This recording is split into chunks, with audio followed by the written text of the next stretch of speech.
Each of us has a unique life full of experiences and life lessons, which is unlike anyone else's in the entire world.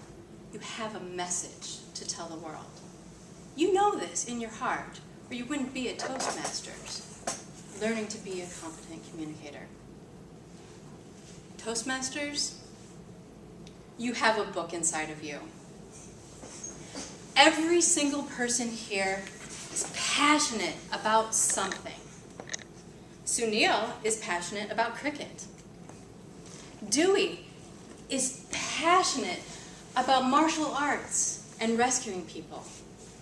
Al is passionate about water. We have lots of passions. Your message doesn't have to be something as huge as the meaning of life. It can be something small, such as how to sew a button on a shirt in the perfect way. One of my passions that you know about is helping homeschoolers know that there are millions of other homeschoolers in the world. And because of that, I was inspired to write my Right on Time series of children's chapter books.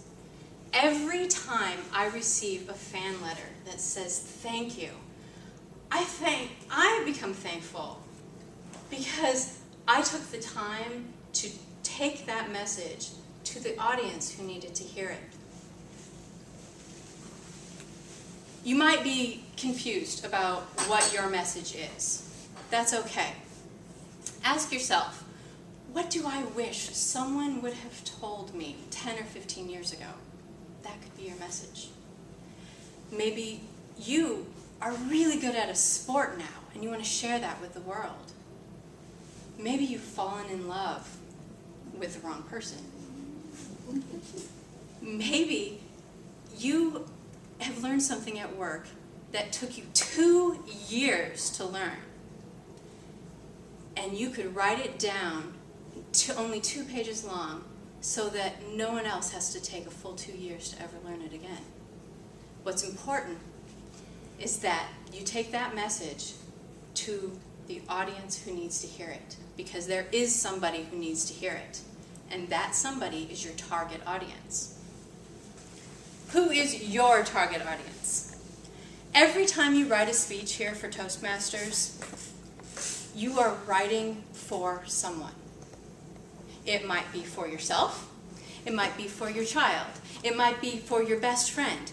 It might be for someone who lives all the way across the world, who you'll never even meet.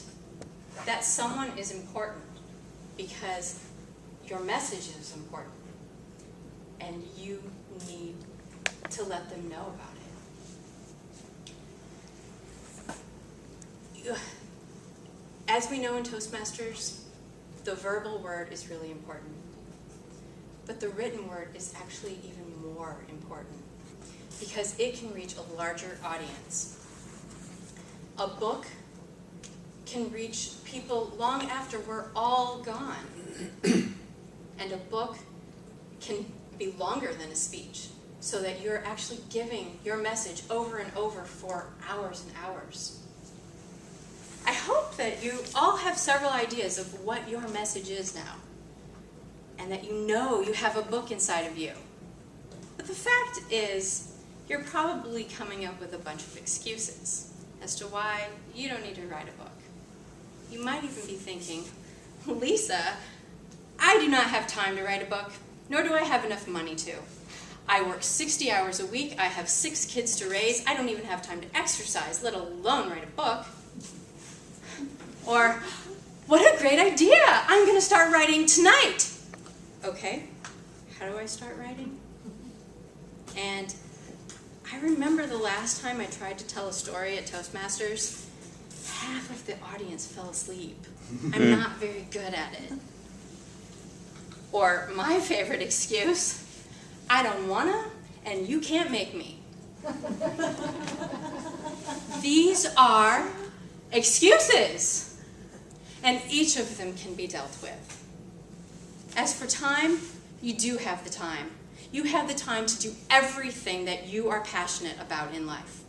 Maybe you don't have the time to sit at a computer and type it all up, but you have the time to go on a walk with your wife, and you can record your conversation. You can talk about your passions, and later you can have that talk transcribed into a manuscript. As for money, it doesn't cost a lot of money to write a book. Every one of you has a piece of paper in front of you right now. Flip it over, it's blank. Last week I gave you a pen. Put the pen to the paper and go. As for not knowing how to start, I completely understand that one. But a book, it's really long. Start with whatever you're thinking of. Start with the middle of the book. Start with the end. Start with what's ever on your mind, even if it has nothing to do with your message. Because the fact is, as soon as you have a full piece of paper, you can edit that. You can rearrange it, but you cannot edit a blank piece of paper. So you have to write something. As for not being a storyteller, maybe you're not. That's okay. Not everyone needs to be a storyteller. There are thousands of books out there that are not novels. I'm going to give you a list of genres at the end of this. Pick 2 or 3 of those and write what you are interested in. It can be music lyrics. It can be computer code. It can be a medical manual. It doesn't have to be a story. And as for the I don't wanna, you can't make me, you do want to. You need to. Because there is someone on this earth full of 7 billion people who needs to hear your message. You have a responsibility to share that message. Why else are you alive other than to share your life lessons and experiences? I hope you all have a message in your mind now. I'm going to give you a few tips to help you really get started. The first is always write from your own perspective. As a reader of whatever you write, I don't care what your neighbor thinks. I don't care what the bestseller down the street thinks. I care about what you think. I care about what perspective you have on life. Pick a genre, any genre. In fact, pick 2 or 3 or 4. Mix them all together, make it your own. So take your message and write in whatever genre you are interested in. And while you're doing that, don't lose your voice. You need to speak in the way that you speak, with your words, in your cadence, because that's what we care about as your reader. Several years ago, I went to a writer's conference. And I sat down next to a stranger, and I asked her, "What do you write?" And she said, "Oh, I just finished writing a trilogy. It spans 90 years. Each book is 30 years of the life of one family through the generations as they live on the family farm." Wow, that sounds really interesting. I bet there's a lot of family drama in that. Oh, there is. But at the heart of it is a story about water. Because you see, 30 years ago, on that family farm and in the world, there was plenty of clean water, and so that farm was thriving. The present book is set in the current years, and people are struggling a bit with water sanitation issues. But in the future book, there are so many water issues that not only is there not enough food, but the family can barely survive. Wow, where did you come up with such an idea? You see, I've been a water sanitation engineer for over 10 years, and I've been telling people through my research that if we don't start treating water properly, that we really won't have enough in the future to feed us. Wow, what a unique message given in a unique way. From that woman's perspective. I want to read her book. It sounds fabulous. I know that every one of you has a book inside of you that is just as unique as that woman's.